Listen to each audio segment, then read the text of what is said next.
Je rejoue la scène, mais c'est toujours la même fin qui recommence, tu n'entends pas. Alors là, ces dernières semaines, ça a été un peu la folie. Comment est-ce que tu vis cette espèce de tourbillon autour de toi?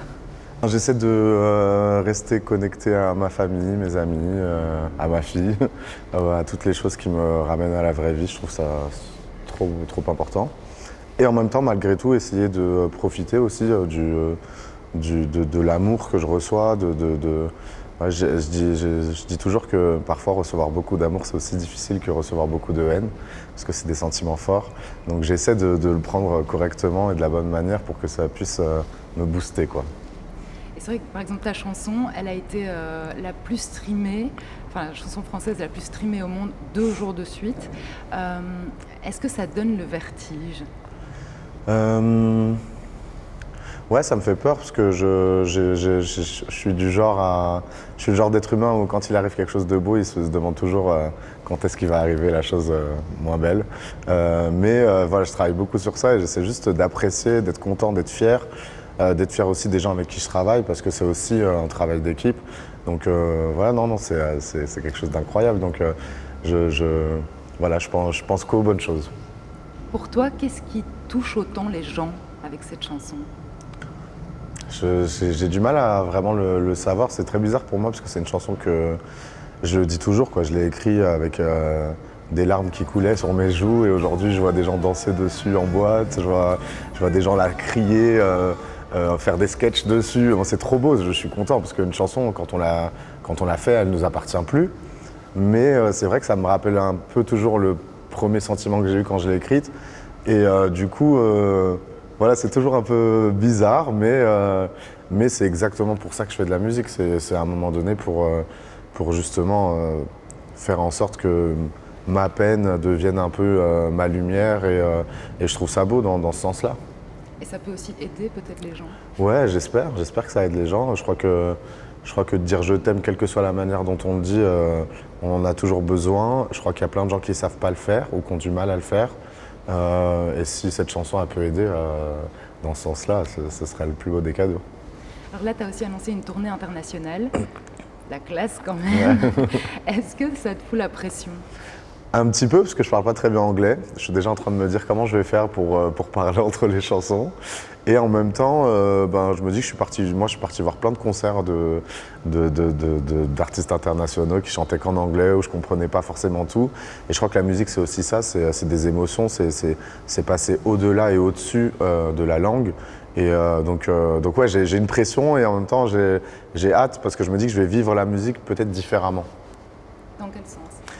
Parce que moi je m'accroche beaucoup aux mots et au sens de mes chansons, c'est moi qui les écris et aux histoires. Et là je trouve que quand on a un public qui ne te comprend pas, qui ne comprend pas ce que tu dis, on est plus dans des sentiments très primaires, des émotions plus primaires. Et c'est aussi ça la musique. À la base, la musique c'est pas forcément des gens qui ont voulu raconter des histoires, mais plutôt c'est des gens qui ont voulu raconter des émotions. Et là je me retrouve à refaire ça et ça me fait du bien. La même fin qui recommence, tu n'entends pas ma peine. On en fait quoi? Est-ce que tu m'aimes?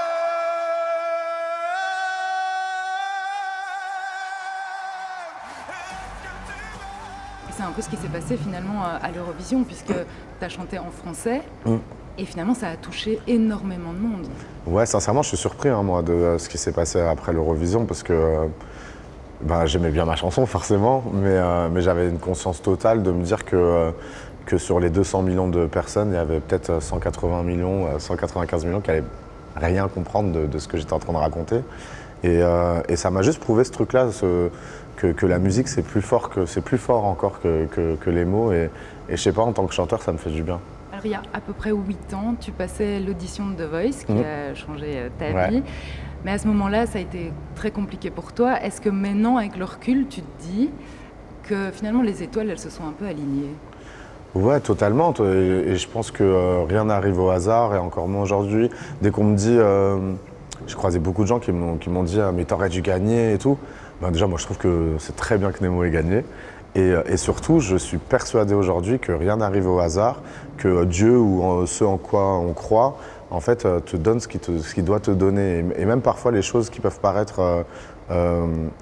les choses qui peuvent te faire du mal, les choses même en amour par exemple, des fois tu es amoureux de quelqu'un et tu comprends pas pourquoi ça se passe pas, alors que tu as l'impression que c'est la personne de ta vie et quelques années plus tard tu te dis ah mais non en fait c'était très bien que ça se soit passé comme ça parce que c'est ça qui m'attendait. Et moi dans la musique j'ai vraiment cette impression là de me dire en fait fallait pas que je gagne parce que c'était ça qui m'attendait et c'est trop bien. Et finalement, tout ton parcours a été nécessaire pour ah ouais, que tu totalement, deviennes... totalement. Tout ce qui s'est passé avant, ça m'a permis aussi de prendre tout ce qu'il y a aujourd'hui et de la bonne manière et d'être assez serein avec ça. Et aujourd'hui, tu as la force nécessaire aussi pour garder les pieds sur terre, tu penses? Ouais, je pense que c'est même pas une force, hein. Je pense que c'est une évidence pour moi. Je peux pas m'envoler. Déjà, si je m'envole, je laisse ma fille en dessous, donc c'est pas possible. Et même, il y a trop de gens qui sont autour de moi, trop de gens qui travaillent. Et il y a aussi tout mon public qui est là depuis le début. C'est pas parce que là, il se passe ça que je dois me prendre pour je sais pas qui. Non, c'est pas mon genre. Et juste dernière question, la Belgique t'avait attribué tous ces points. Le public belge est là, est demandeur. La dette que tu as lancée en c'est la première remplie. C'est un public vraiment qui t'a soutenu depuis toujours. Depuis toujours, depuis le début, même presque plus qu'en France au début. Je l'ai toujours dit, c'est mes meilleurs souvenirs sur scène, c'est en Belgique. J'ai jamais eu honte de le dire, même en France et tout. C'est vraiment, il y a une connexion encore plus évidente en Belgique pour moi qu'il y a eu en France. Même si aujourd'hui, ça y est, ça c'est un peu, ça s'est lissé dans tout ça. Mais quand je vis en Belgique, j'ai pas l'impression de venir dans un autre pays. C'est très bizarre. Pour moi, c'est comme si j'allais voir mes cousins, c'est la famille. Parfait, merci beaucoup. Merci à vous.